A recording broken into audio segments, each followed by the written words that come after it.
आगे बढ़ेंगे। बड़ी खबर, म्यांमार में रखाइन राज्य के विद्रोही गुट अराकान आर्मी और जुंटा शासन के बीच में एक बार फिर से लड़ाई हो गई है तेज।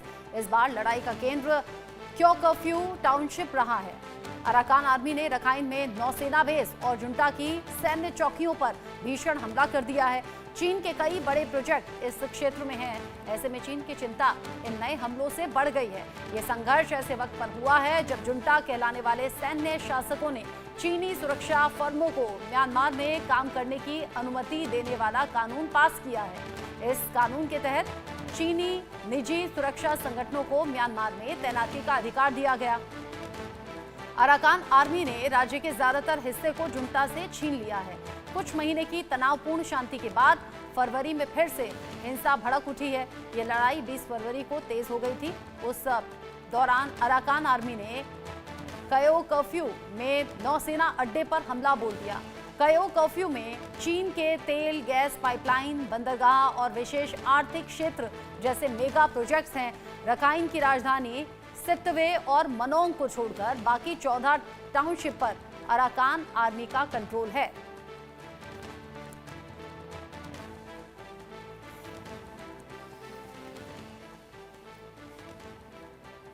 रखाइन में अराकान तो चीन के कैसे खड़े हो गए कान, इसको लेकर बात हम करेंगे। मेरे सीनियर कोलीग अजय जांडियाल जुड़ गए हैं। म्यांमार में रखाइन में फिर से ये जंग छिड़ी हुई नजर आ रही है। यहाँ अराकान आर्मी और जुंटा शासन आमने सामने। अजय, कैसे देखें अब इस नए डेवलपमेंट को?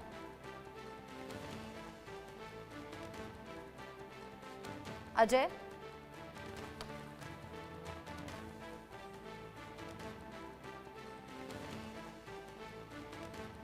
अजय अनम्यूट कीजिए खुद को। जी अजय, म्यांमार में रखाइन में फिर से जंग छिड़ गई है। ये भीषण जंग अराकान आर्मी और जुंटा शासन के बीच में, कैसे देखें इस डेवलपमेंट को? देखिए रचना, पहले भी ये जो है जंग लगातार चल रही थी। हालांकि बीच में थोड़ी देर के लिए शांति का माहौल देखने को मिला, मगर एक बार फिर से जो ये सिलसिला शुरू हुआ है,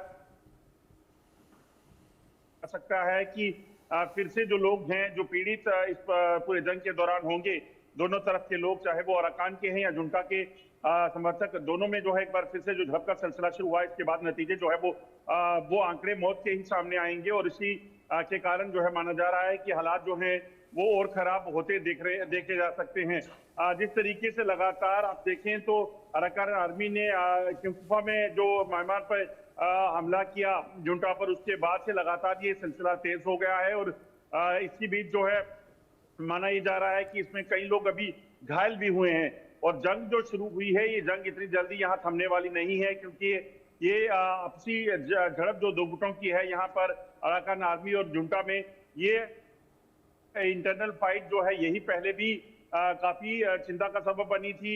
इसी वजह में जो है वो कई लोगों का, हजारों लोगों का विस्थापन हुआ था और एक बार फिर से ये सिलसिला शुरू हो गया है। जिस तरीके से ये सिलसिला शुरू हुआ है, ऐसे में पिछले कुछ दिन में हम देख रहे थे अराकान आर्मी के बढ़ते हुए कदम, अराकान आर्मी का बांग्लादेश से हाथ मिलाना, और ये जो सभी मूवमेंट्स थे उसमें माना ही जा रहा था कि चीन कहीं ना कहीं सपोर्ट कर रहा है। लेकिन ये जो अभी संग्राम खड़ा हुआ है अजय, इसने तो चीन की भी चिंता बढ़ा दी है। देखिए बिल्कुल, पहले हालांकि ये माना जा रहा था कि चीन जो है वहां पर एक गेम प्ले कर रहा है, मगर जब ये नया जो सिलसिला शुरू हुआ है उसके बाद कहीं ना कहीं चीन भी चिंतित है कि आखिरकार क्या नतीजे इसके निकल सकते हैं। क्योंकि चीन अपनी जो विसात बिछाकर बैठा था, यहाँ अपनी मोहरों को फिट कर रहा था, इस्तेमाल कर रहा था अलग अलग गुटों का, वो इस्तेमाल अब उसके हाथ से भी निकलता दिख रहा है। तो ऐसे में यकीनन चीन के लिए चिंताएं बड़ी हैं, मगर अब देखना होगा कि कैसे वैश्विक स्तर पर इस चीज को लेकर जो है कहीं ना कहीं फैसले लेने होंगे, कई कदम उठाने होंगे, वरना ये सिलसिला जो है इतनी जल्दी रुकने वाला नहीं है। अगर ये सिलसिला नहीं रुकेगा तो क्या इसमें कुछ संभलकर चलने की जरूरत है भारत के लिहाज से? क्या भारत को किसी तरीके से सतर्क रहने की जरूरत है, या फिर हम ये तसल्ली रखें कि चीन का निवेश यहाँ पर खराब होगा और इसका भारत से लेना देना नहीं? नहीं, देखिए चीन का बेशक इससे निवेश खराब होगा, मगर म्यांमार क्योंकि भारत के साथ इसका बॉर्डर लगता है और बांग्लादेश पहले से ही हालात वहां पर खराब हैं। ऐसे में बाकी चीजों पर भारत को गौर करना होगा, क्योंकि पहले से ही कई म्यांमार से जो रोहिंग्याज हैं, म्यांमारी हैं, वो पहले से भारत में पहुंचे हुए हैं और इनको निकालने के लिए जद्दोजहद भारत कर रहा है।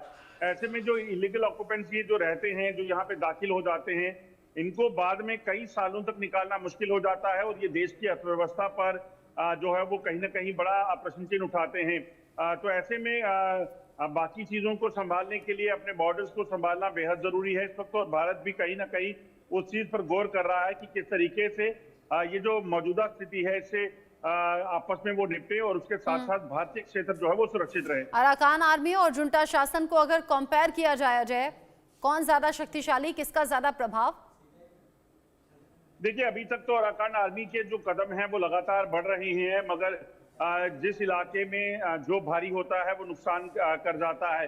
तो ऐसे में अभी जो नए डेवलपमेंट है उसमें अराकान आर्मी की एंट्री जो हुई है उसके बाद कहीं ना कहीं चिंताएं बढ़ी हैं, मगर अब देखना होगा कि जुंटा इस पे किस तरीके से रिटेलिएट करता है। ठीक है, शुक्रिया आपका अजय जांडियाल। ये सभी जानकारी दर्शकों तक पहुंचाने के लिए आपका अपडेट पर नजर आप बनाए रखिए।